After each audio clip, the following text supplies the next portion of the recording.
Hello guys, welcome back to my YouTube channel concept of classes. Guys, जैसे कि आप thumbnail में देख पा रहे हैं कि आज हम लोग करने वाले क्लास 10th मतलब मैट्रिक परीक्षा 2024 के लिए 10 MVVI शॉर्ट टाइप आंसर मतलब 2 नंबर वाले क्वेश्चन को। ओके, चलिए फिर देर न करते हुए आज की क्लास को हम लोग शुभारंभ करते हैं। देखिए आपके सामने ये रहा प्रश्न नंबर 1। देखिए आपका प्रश्न ये है, कह रहा है अभाज्य गुणनखंड द्वारा 126 और 156 का मोसो एवं लसो ज्ञात करें।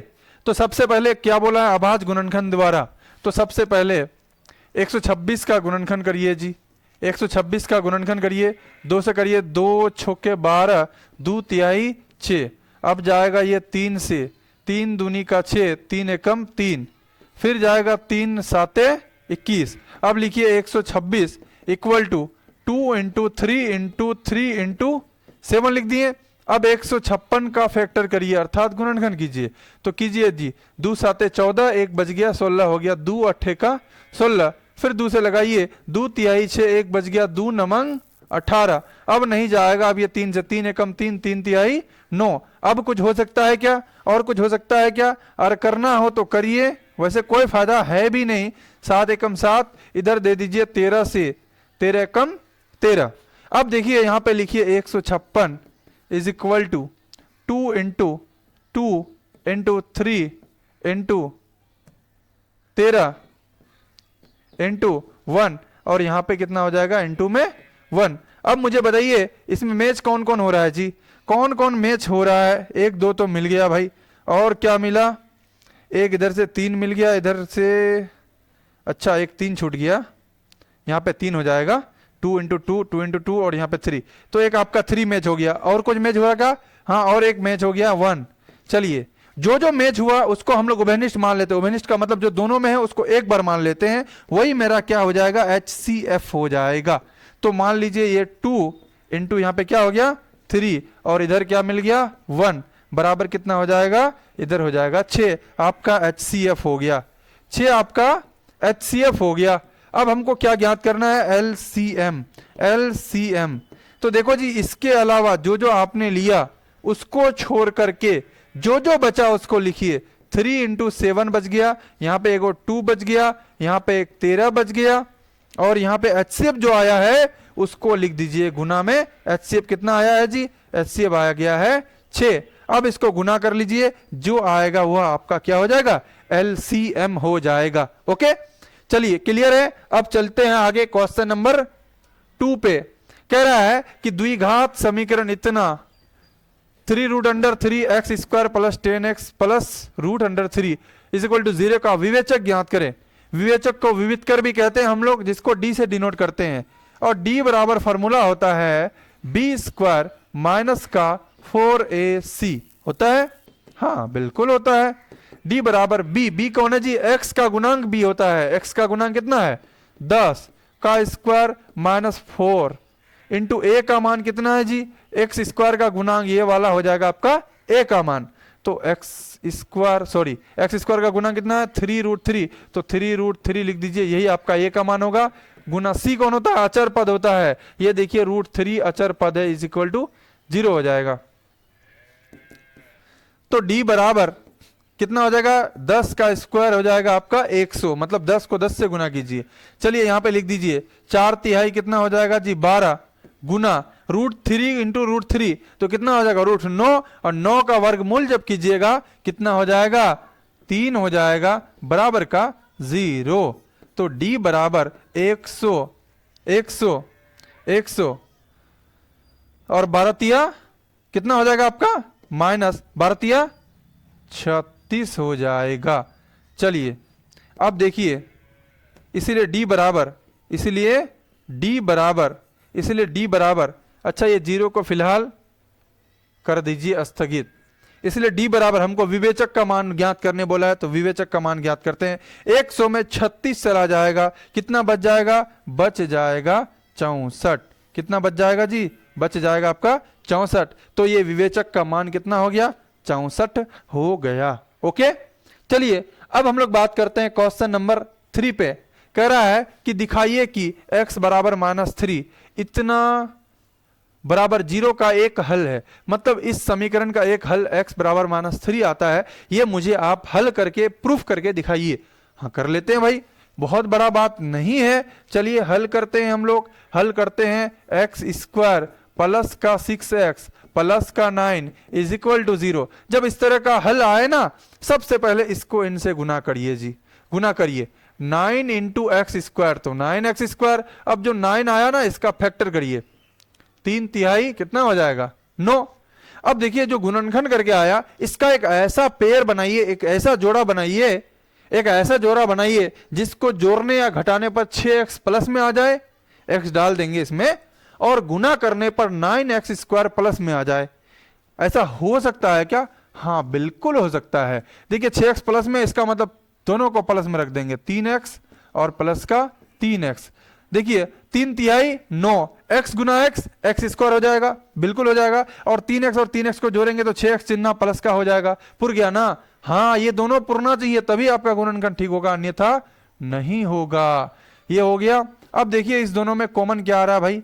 x को क्या लिख सकते हो आप? अगर बच्चा आदमी हो, नहीं जानते हो, तो लिख सकते हो x इंटू एक्स, ठीक है, और प्लस में 3 इंटू एक्स। मैं बता रहा हूं, अभी ये स्टेप हटा दूंगा।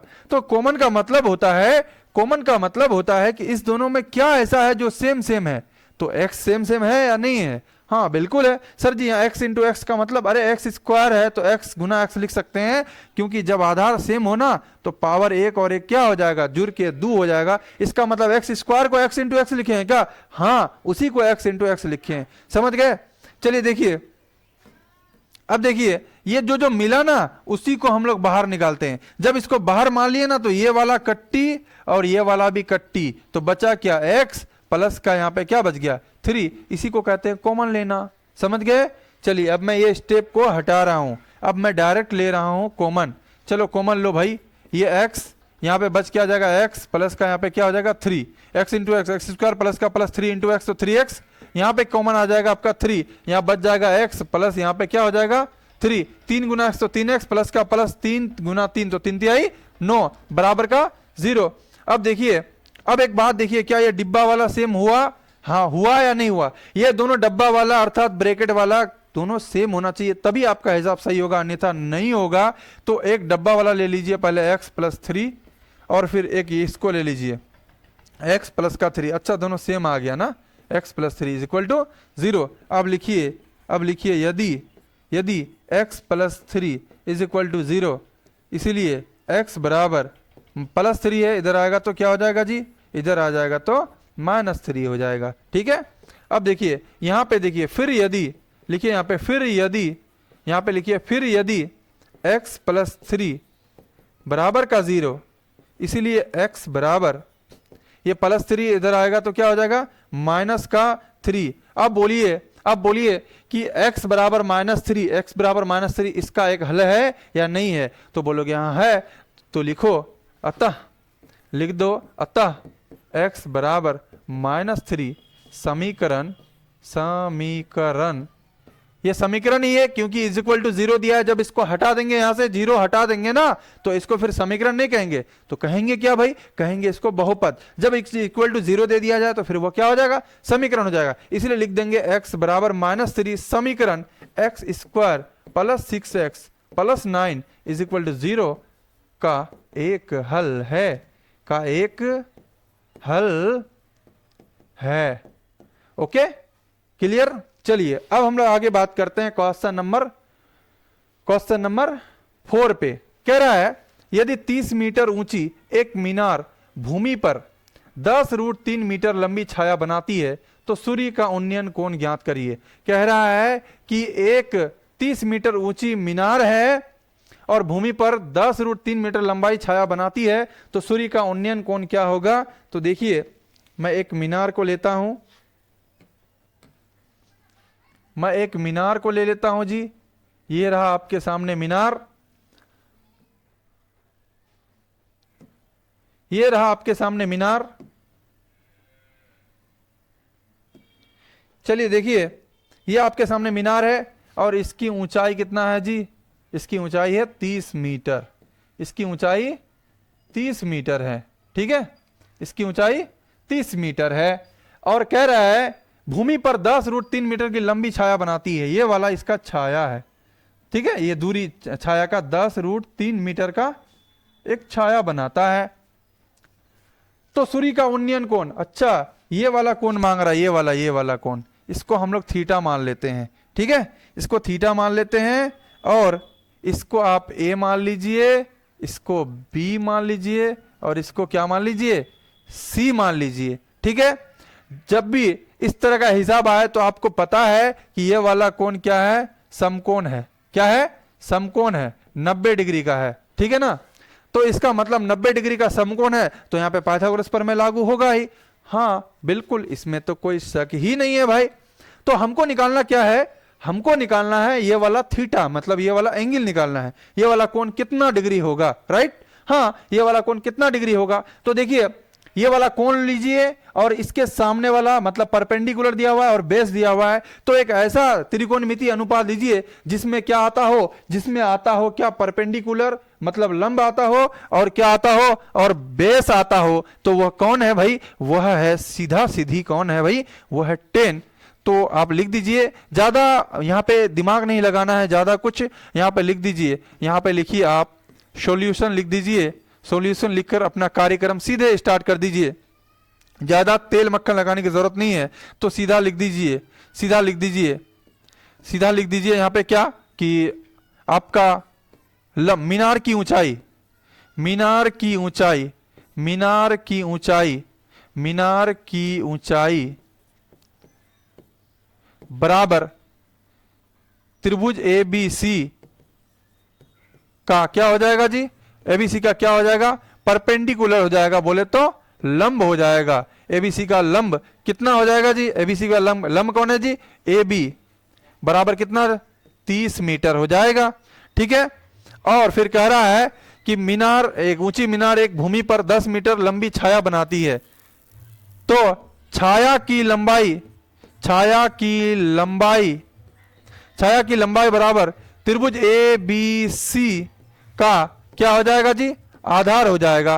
क्या हो जाएगा, आधार, आधार क्या है, BC, आधार BC कितना हो जाएगा, 10√3 मीटर। हमको क्या ज्ञात करने बोला है, हमको ज्ञात करने बोला कोण ACB, कोण ACB, कोण ACB जिसको क्या मान लिया गया है, हम मान लिए हैं थीटा। लिख दीजिए, इतना बात को क्या दिखा है, इतना बात दिया हुआ है, लिख दीजिए दिया है, ये दिया हुआ है, ये बात दिया हुआ है। चलिए अब आगे की कार्यक्रम की जाए, हाँ बिल्कुल की जाए। तो लगाइए यहाँ पे tan थीटा बराबर, tan थीटा, थीटा मान लिए इसको, tan थीटा बराबर क्या होता है बताइए आप सभी, tan थीटा बराबर होता है, क्या होता है, लंब बटे आधार होता है, अर्थात बोले तो P बाय क्या होता है, B होता है। किसका, ये त्रिभुज ABC का। और थीटा जो जिसको मानते हैं हम लोग, उसके सामने वाला भुजा हमेशा क्या होता है, P होता है। इसका मतलब यहां पे P कौन है, P है आपका AB, कौन है P, AB। और B कौन होता है, थीटा का संलग्न भुजा, मतलब थीटा से जो सटा हुआ भुजा है। अब बोलिएगा सर जी यहां तो सटा हुआ भुजा ये भी AC भी है और ये BC भी है, आप कौन सा भुजा का बात कर रहे हैं। देखिए बाबू, आप जानते होंगे कि त्रिकोणमितीय अनुपात में कभी भी कर्ण नहीं बदलता है, बोले तो हाइपोटेनियस कभी जिंदगी में नहीं बदलता है, ठीक है ना। तो अब हम लोग बात क्या करेंगे, अब हम लोग बात करेंगे कि कर्ण नहीं बदलता है, इसका मतलब हम किसका बात कर रहे हैं, इसका मतलब बात कर रहे हैं हम किसका, हम बात कर रहे हैं BC का। किसका, BC का। इसका मतलब थीटा का संलग्न भुजा, अभी हम लोग आधार जो लेंगे कौन है वो BC है। तो हम लोग लिख देते हैं यहाँ पे BC। चलिए देखिए जी, tan थीटा बराबर P बाई B, P कौन हुआ AB, B कौन हो गया, BC हो गया।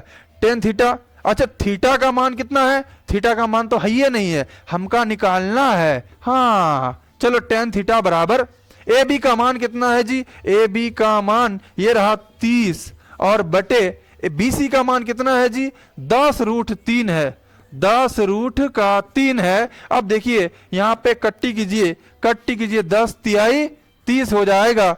अच्छा 10 तिहाई 30 तो हो गया। tan थीटा बराबर, tan थीटा बराबर 3/√3, 3/√3 हो जाएगा। अब देखिए हम इसको क्या लिख सकते हैं, tan थीटा बराबर 3/√3 हो जाएगा। अब एक बात बताइए, हम 3 को क्या लिख सकते हैं, हम 3 को लिख सकते हैं हम 3 को लिख सकते हैं, इधर टेन थीटा को रख दीजिए, टेन थीटा को रख दीजिए और लिखिए 3/√3 है, इसको मतलब 3 को हम लोग रूट लिख सकते हैं √3 इंटू √3 और बटे में क्या लिख सकते हैं √3 लिख सकते हैं, बटे में क्या लिख सकते हैं √3 लिख सकते हैं। ये रूट काट दिए √3 और बच क्या गया भाई यहाँ पे टेन थीटा बराबर बच गया √3। अब ये बात बताइए मुझे, अब ये बात आप लोग बताइए मुझे, टेन के फॉर्म में √3 किसका मान होता है, कितना डिग्री का मान टेन के फॉर्म में होता है ये √3? तो आपका जवाब होगा गुरुजी यह होता है 60 डिग्री का मान। हाँ सही पकड़ा, ये 60 डिग्री का मान होता है। देखिए टेन टेन कट्टी, इसीलिए थीटा बराबर कितना हो गया 60 डिग्री हो गया।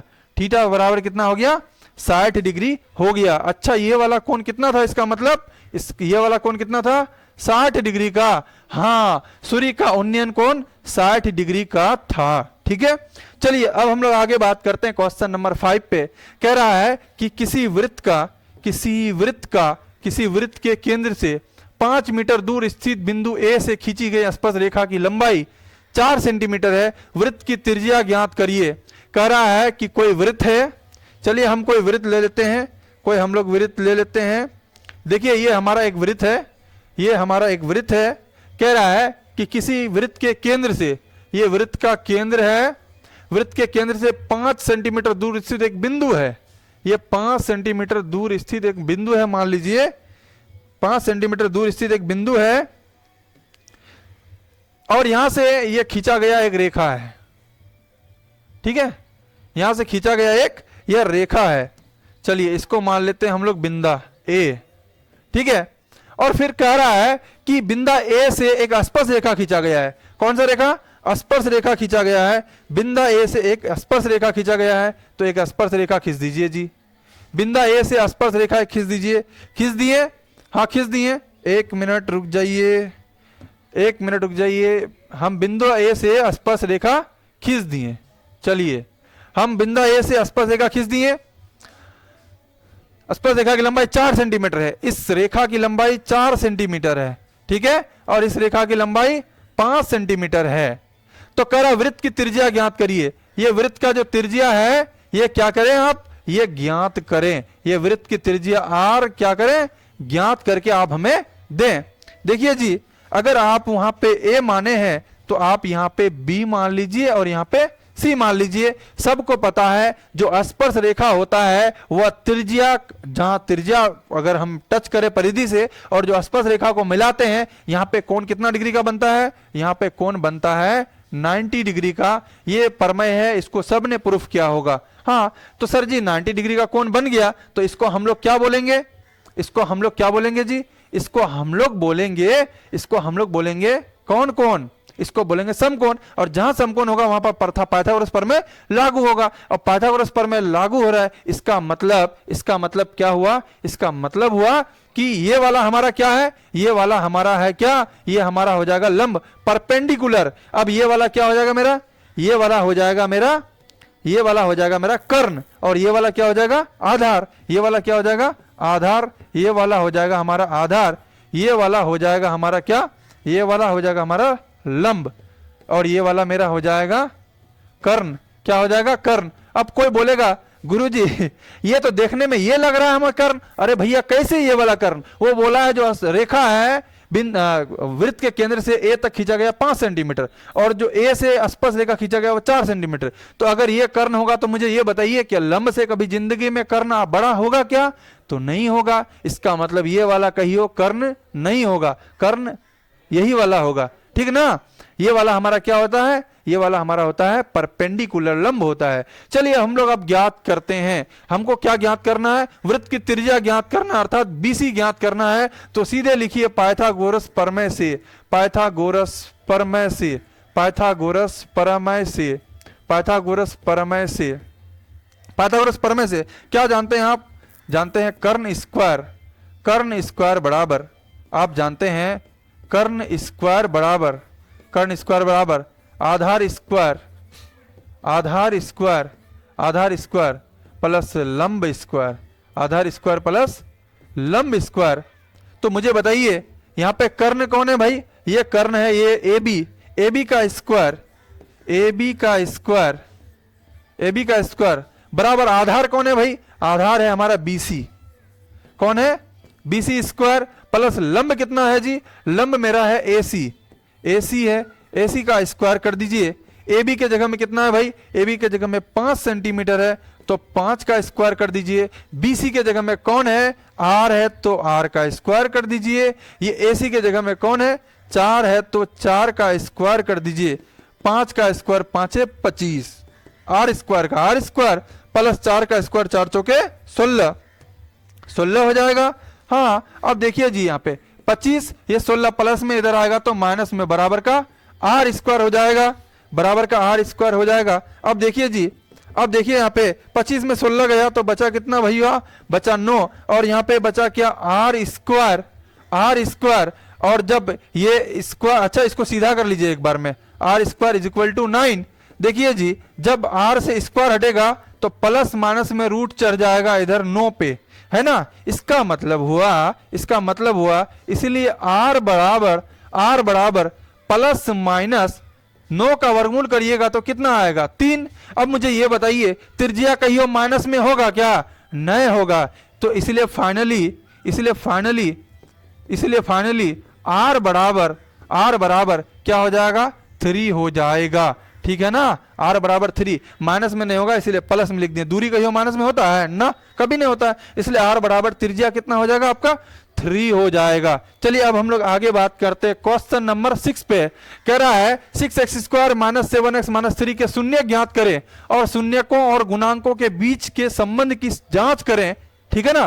तो हम लोग पहले इसका शून्य ज्ञात करते हैं, समीकरण लेते हैं जी। हम लोग का समीकरण क्या है, समीकरण ये है कि 6x² माइनस 7x माइनस 3 हो जाएगा।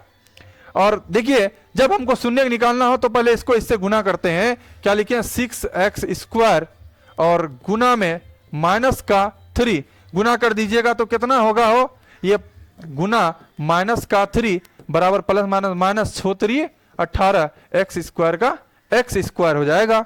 अब ये 18 का गुणनखंड करिए आप, 18 का गुणनखंड करिए 9, फिर यहां से आपको काट दीजिएगा, सॉरी ये नहीं होगा, ये 3 से जाएगा आपका 3/3 क्या हो जाएगा, 9 हो जाएगा। तो अब इसको इससे एक ऐसा बॉन्डिंग बनाइए, पेयर बनाइए जिसको जोड़ने या घटाने पर -7x और गुना करने पर -18x² होना चाहिए। बन रहा है क्या, हाँ बिल्कुल बन रहा है। 3 को गुना कर देंगे 9 में 2 घटा देंगे तो कितना हो जाएगा 7x, और 9 दूनी कितना हो जाएगा 18, बात रहा प्लस माइनस का, वो हो ही जाएगा हो। चलिए देखिए x² 7x हमको माइनस में चाहिए, इसका मतलब 9x को माइनस में रख दीजिए और 2x को प्लस में रख दीजिए। देखिए प्लस माइनस माइनस 9 दूनी 18, x गुना x² हो गया, हाँ बिल्कुल हो गया। अब देखिए यहाँ पे प्लस माइनस माइनस 9x में 2x गया तो 7x, चिन्ह माइनस का, क्योंकि सांख्यिकी रूप से दोनों में बड़ा कौन है, 9x का चिन्ह माइनस है, इसलिए यहाँ पे माइनस। पूरा कि नहीं पूरा, बिल्कुल पूरा गया। हाँ जब शून्य निकालना हो तो सबसे पहले इसको समीकरण बनाना चाहिए हम लोगों को, तो यहाँ पे 0 लिख देंगे। अब देखिए यहाँ पे कॉमन लीजिए, यहाँ पे कॉमन आ रहा है 3x, यहाँ पे बच क्या गया, यहाँ पे बच गया आपका 2x बच गया, 3 दूनी का 6x गुना x² हो गया। यहाँ पे बच कितना गया, बच गया 3 इंटू 3 तो 3/3 9x का x हो जाएगा, प्लस यहाँ पे क्या हो जाएगा 1, यहाँ पे क्या हो जाएगा 2x माइनस का 3। सर जी यहाँ पे कॉमन कैसे लिए हो, हमको समझे में नहीं आया। अरे 2x और 3 में कुछ नहीं मिल रहा है तो 1 जरूर मिल रहा है, इसीलिए 1 कॉमन ले लिए। देखिए दोनों डब्बा वाला सेम आया या फिर नहीं आया, तो आप बोलिएगा गुरुजी आ गया, इसका मतलब हिसाब ठीक बना रहे हैं हम लोग। चलिए एगो डब्बा वाला ले लीजिए 2x माइनस का 3 और एगो ये ले लीजिए 3x प्लस का 1 इज इक्वल टू 0। अब लिखिए यदि 2x minus 3 is equal to 0 then 2x is equal to minus 3 है, इस पर आएगा तो प्लस 3, इसीलिए x बराबर क्या हो जाएगा 3 और बाई में ये 2 आ जाएगा गुना से भागा में, ये x का एक वैल्यू हो गया। अब अगला देखिए, फिर यदि क्या हो जाएगा आपका 3x प्लस का 1 इज इक्वल टू 0। अब देखिए यहाँ पे 3x बराबर प्लस 1 है, इस पर आएगा तो माइनस 1, इसीलिए x बराबर क्या हो जाएगा -1 बाय में क्या हो जाएगा 3। ये आपका हो गया दूसरा हल, ठीक है ना, ये आपका हो गया दूसरा हल। अब देखिए इसको मान लीजिए अल्फा और इसको मान लीजिए बीटा। अरे ये दिख रहा है कि नहीं, हाँ दिख रहा है। चलिए अब हमको क्या बोला है, शून्यक तो ज्ञात कर लिए, शून्यकों और गुणांकों के बीच की संबंध की सत्यता की जांच कीजिए। क्या ज्ञात करेंगे, सत्यता की जांच करेंगे। ये हमने मिटा दिया, आप ये समझ गए होंगे। तो हम लोग कैसे जांच करते हैं, तो जांच ऐसे करते हैं, शून्यकों का योगफल, शून्यकों का योगफल, शून्यकों का योगफल, योगफल शून्यकों का योगफल होता है माइनस बी बटा ए होता है। शून्यकों का योगफल, तो शून्य क्या क्या है, अल्फा और बीटा है, तो लिखिए alpha plus beta, alpha plus का बीटा माइनस बी का मान कितना है भाई, बी कौन होता है, एक्स का गुणांक कितना होता है, -7 है, तो यहां लिखिए माइनस का 7 बटे ए का मान कितना होता है, ए होता है एक्स स्क्वायर का गुणांक, एक्स स्क्वायर का गुणांक कौन है 6, तो यहां पे लिखिए 6 लिख दिया। हाँ अब देखिए ये शून्यकों का योगफल, शून्य क्या है, अल्फा है, अल्फा कितना 3/2, लिखिए इधर 3/2 प्लस यहाँ पे बीटा कितना है भाई -1/3, तो लिखिए यहाँ पे माइनस का 1/3, देखिए यहाँ पे माइनस माइनस प्लस 7 बटा क्या हो जाएगा 6 हो जाएगा।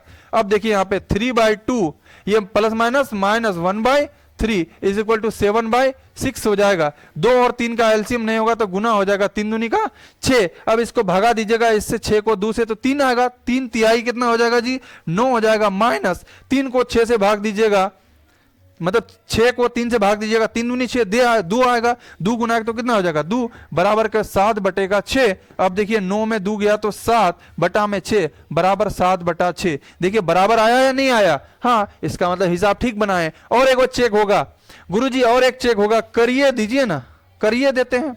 अब लिखिए शून्यकों का, अब लिखिए शून्यकों का, अब लिखिए शून्यकों का गुणनफल, अब लिखिए शून्यकों का गुणनफल, शून्यकों का गुणनफल, शून्यकों का गुणनफल, शून्यकों का गुणनफल कितना होगा अल्फा इंटू बीटा, और इसका फॉर्मूला इधर हो जाएगा सी बाय ए, सी बाय ए। देखिए अल्फा का मान कितना था, अल्फा का मान था 3/2 इंटू बीटा का मान कितना था -3/, अरे भैया हम भी भूल गए क्या है 3/2 -1/3, तो -1/3 कर देते हैं, माइनस का 1/3 कर देते हैं बराबर सी बाय ए, सी मतलब अचर पद, अचर पद कितना है देखिए -3, अचर पद -3 लिखिए -3 बटा ए कितना है भाई, ए कितना है, ए है आपका 6 है, ए कितना है एक्स स्क्वायर का गुणांक 6 है, तो लिखिए इधर का 6। चलिए देखिए 3/2, अब देखिए यहाँ पे ये गुना में है तो ये प्लस माइनस माइनस 3 गुना 1 तो कितना हो जाएगा 3, 3 दूनी का कितना हो जाएगा 6 बराबर माइनस का 3/6। देखिए बराबर आया नहीं आया, हाँ बराबर आ गया, मेरा हिसाब सही है। चलिए अब आगे बात करते हैं, ये हो जाएगा आपका, ये हो गया आपका 6 नंबर, ये आपका 7 नंबर कह रहा द्विघात समीकरण इतना बराबर 0 के मूलों की प्रकृति ज्ञात करिए। मूलों का प्रकृति बताइए। देखिए मूलों का प्रकृति मैं बता देता हूं आपको शॉर्टकट में ने क्या, साधारण भाषा में जब डी का मान अर्थात विवेचक का मान, विवेचक का मान, विवेचक का मान, पहला बात को नोट कीजिएगा, विवेचक का मान, विवेचक का मान यदि, विवेचक का मान यदि शून्य आए, विवेचक का मान यदि शून्य आए तो मूल अगर शून्य आ गया तो मूल ना क्या हो जाएगा समान, मूल क्या हो जाएगा समान, और मूल समान मतलब दोनों एक्स का मान सेम आएगा, और जब सेम आएगा तो इसको हम लोग बोलेंगे वास्तविक, क्या बोलेंगे वास्तविक बोलेंगे, ठीक है। या तो 0 आ जाए, और दूसरी कंडीशन यह है विवेचक का मान, विवेचक का मान यदि विवेचक का मान, विवेचक का मान, विवेचक का मान, विवेचक का मान यदि प्लस में आ जाए, मतलब धनात्मक कुछ भी आ जाए प्लस में, 0 तो बता दिए, अगर प्लस में आ जाए आए तो हमारा मूल कैसा होगा, तो हमारा मूल हो जाएगा, प्लस में आएगा वास्तविक तो होगा, मूल वास्तविक तो होगा। लेकिन आपको एक बात बता दूं, जब प्लस में आ जाए ना मूल वास्तविक तो होगा लेकिन भिन्न भिन्न हो जाएगा। मूल कैसा हो जाएगा, भिन्न भिन्न हो जाएगा। मूल वास्तविक और भिन्न भिन्न होगा, वास्तविक और भिन्न भिन्न भिन्न भिन्न होगा, वास्तविक और भिन्न भिन्न होगा। और तीसरा स्टार, यदि यदि यदि विवेचक का मान, विवेचक बोले तो डी का मान, विवेचक का मान, यदि विवेचक का मान माइनस में आ जाए, माइनस में आए तो मूल वास्तविक नहीं होगा, वास्तविक नहीं होगा। जब वास्तविक नहीं होगा तो उसका हले आगे नहीं जाएगा, ठीक है ना। तो अब हम इसका मूल ज्ञात कर लेते हैं, डी निकाल लेके देख लेते हैं भाई। डी बराबर क्या होता है, बी स्क्वायर माइनस का 4ac।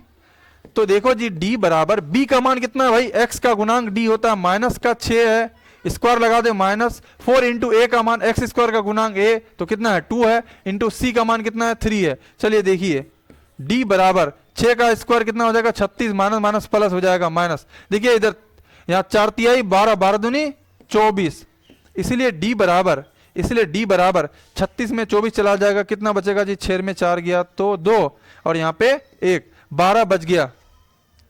तो कितना आया, पॉजिटिव में आया कि नहीं आया, ये मतलब इसका मतलब पॉजिटिव में आया, पॉजिटिव में आया, इसका मतलब आपका पॉजिटिव में आया, इसका मतलब ये वाला इस पर रूल, इस पर ये वाला रूल लागू हो रहा है, इस पर ये वाला रूल लागू हो रहा है, ये वाला रूल इस पर लागू हो रहा है। इसका मतलब हुआ कि विवेचक का मान प्लस में आए तो मूल वास्तविक और भिन्न भिन्न होगा। इसका मतलब लिखिए, अतः इसका मूल वास्तविक और भिन्न भिन्न होगा, वास्तविक और भिन्न भिन्न होगा, वास्तविक और भिन्न भिन्न होगा। क्लियर है, आपका फंडा क्लियर होना चाहिए इस बात को। अच्छा सर जी, अगर एग्जाम में पूछ दिया तो मैं क्या करूं, अरे भाई एग्जाम में पूछा है सब थोड़ी लिखना है, ये तो मैं आपको समझाने के लिए बोला हूं। आप सीधे इतना निकालना और इतनी बातें लिखकर निकल जाना 2 नंबर झोली में। चलिए अब बात करता हूं मैं क्वेश्चन नंबर 8 पे। कह रहा समांतर श्रेणी 18, 15, बड़ा 12, 9 डॉट डॉट का कौन सा पद -45 है। देखिए जिस पद को मांग रहा है ये an मान लीजिए पहले, अब ये पहला वाला आपका हो जाता है a, ठीक है। अब आप d भी निकालिए लीजिए। अच्छा ऐसे नहीं करके ऐसे लिख दीजिए, ऐसे लिख दीजिए, सुंदर लगेगा। लिखिए दिया है, आप पहले यहां लिखेंगे हल, ठीक है। यहां लिखिए दिया है, क्या दिया है भाई, a दिया हुआ है आपका 18, d निकाल लो भाई, a2 - a1, 15 में 18 चला जाएगा तो d बराबर कितना हो जाएगा, यहां हो जाएगा 3 चिन्ह माइनस का, और an बराबर आप कितना दिया हुआ भाई माइनस का 45। आप n बराबर हमको फाइंड करना है, मतलब कौन सा पद मांगा है तो पद n बराबर फाइंड करना है मुझे, n बराबर फाइंड करना है। लगा दो अपना फॉर्मूला, an बराबर a प्लस n-1 इंटू का d, यही मेरा फॉर्मूला कहता है। an का मान बैठा दो भाई मेरे, कितना है -45 है, -45 है, a का मान कितना है 18 है तो बैठा दिया 18, प्लस n का मान नहीं दिया हुआ माइनस का 1 इंटू d कितना है जी, कहाँ गया, ये -3 है, ये -3 है। चलो ये माइनस का 45 18 प्लस में अंदर भेजो तो माइनस में हो जाएगा। अब यहाँ गुना कीजिए, प्लस माइनस -3 इंटू n तो 3n, या माइनस प्लस 3 इंटू 1 तो कितना हो जाएगा 3 हो जाएगा। क्लियर है, देखिए यहाँ पे माइनस प्लस, इसका मतलब दोनों जुड़ेगा, 8 5 13 का 3 हासिल 1 4 1 5 और 1 6, चिन्ह किसका, माइनस का। चलिए आगे सुनिए, ये वाला 3 प्लस में इसको भी इस पर भेज दीजिए, माइनस में आ जाएगा, यहाँ बच जाएगा माइनस का 3n। देखिए इसको फिर क्या होगा, माइनस प्लस 63 और 3 क्या हो जाएगा 66, चिन्ह माइनस का, और इधर माइनस का 3n बच जाएगा, और माइनस का हो जाएगा सत्यानाश, बराबर क्या बच जाएगा 3n बराबर 66। इसको हम इधर कर लिए, इसको इधर कर लिए, अरे बराबर में आगे पीछे लिख सकते हैं, n बराबर 66 और बटे में कितना भाई 3। अब होगा मर्डर, क्या होगा मर्डर, देखो काटो इसको, 3 दूनी का 6, 3 दूनी का 6, इसीलिए n बराबर कितना भाई, n बराबर 22। अतः AP 18 15 12 9 डॉट डॉट का 22वां पद कितना हो जाएगा, -45 हो जाएगा। क्लियर है, आप समझ गए होंगे। चलिए अब आप आगे बात करते हैं क्वेश्चन नंबर 9 में। कह रहा है एक वृत्त का क्षेत्रफल ज्ञात करें जिसकी परिधि 66 सेंटीमीटर दिया हुआ है। तो लिखिए, दिया है भाइयों रे, क्या दिया हुआ है? वृत्त का कहां रे? एक वृत्त का क्षेत्रफल ज्ञात जिसकी परिधि 66 सेंटीमीटर दिया हुआ है। तो लिखिए वृत्त का परिधि बराबर कितना दिया हुआ है? 66 सेंटीमीटर दिया हुआ है। तो आप फॉर्मूला जानते हैं, वृत्त का परिधि बराबर क्या होता है? फॉर्मूला 2 पाई r बराबर का 66 2। देखिए इसको इधर से काटिए दीजिए, पहले 33 हो जाएगा। अब बच गया यहाँ पे पाई का मान 22/7 इंटू आर बराबर का 33। अब देखिए आर बराबर रख लीजिए 33। अच्छा इसको ऐसे करिए, आर बराबर रख लीजिए, यहां रखिए, तब आपको समझ में आएगा। आर बराबर रख लीजिए यहीं पे और बराबर इधर 33। अब देखिए पूरा सेट को, ये वाले सेट को इस पर लेके जाएंगे तो 7 किस में? भागा में। इस पर आएगा तो गुना में। और 22 किस में है जी? 22 है आपका गुना में। इस पर आएगा तो किस में? भागा में। और दोनों का जुड़वा भाई है, इसको कर दीजिए खलास। 11 दूनी का 22, 11 3 का 33 हो जाएगा क्लियर। तो इसलिए आर बराबर मेरा कितना ज्ञात हुआ? 7 तिहाई 21/2। ये हमारा आर ज्ञात हुआ। हमको क्या बोला है? वृत्त का क्षेत्रफल ज्ञात करें। अब वृत्त का क्षेत्रफल बराबर, अब वृत्त का क्षेत्रफल होता है पाई आर स्क्वायर। होता है? हाँ बिल्कुल होता है। पाई का मान 22/7 गुना आर स्क्वायर। आर का मान कितना है? आर का मान है 21/2। तो लिखिए 21/2। स्क्वायर बोला है तो उसी को 2 बार लिख देते हैं, 21/2। काटो जी इसको कर दो खलास। इधर से कितना बार में? 11 दूनी 22। क्लियर है? अब देखिए यहाँ पे 7 तिहाई कितना हो जाएगा? 21। अब कुछ नहीं हो सकता। 11 तिया 33 और गुना में 21 और बटा में 2। चलो गुना करो जी। 21 तिहाई कितना हो जाएगा? 63 का 3। हासिल बच जाएगा कितना? 6। 21 तिहाई फिर कितना हो जाएगा आपका? 63 और 6 कितना हो जाएगा? 69 बटा में 2। इसको लगा दीजिए भाग। 2 तिहाई 6, 2 चौके 8, 2 चौके 8 बच गया 1। यहाँ पे 13 है, 2 छौके 12, यहाँ बच गया 1 पॉइंट दीजिए। 2 पंचे 10 बराबर 346.5 सेंटीमीटर है ना? हो कहाँ गया? हाँ सेंटीमीटर स्क्वायर, क्योंकि क्षेत्रफल है ये। ठीक है, तो आपका वृत्त का क्षेत्रफल कितना हो जाएगा? 346.5 सेंटीमीटर स्क्वायर। चलिए आप बात करते हैं आज का अंतिम प्रश्न। कह रहा है कि प्रतिस्थापन विधि से समीकरण x + y = 5, समीकरण x + y = 5, इसको समीकरण 1 मान लीजिए। और कह रहा है कि 5x -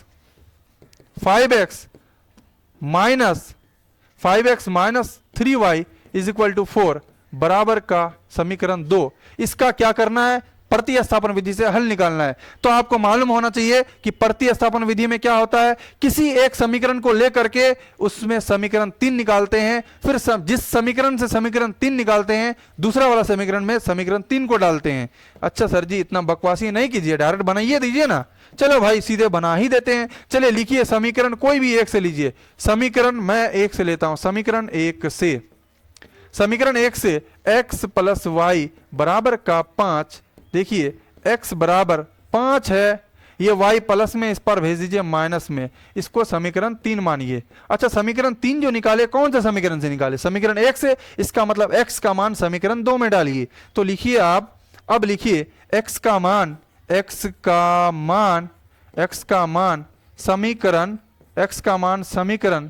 समीकरण 2 में रखने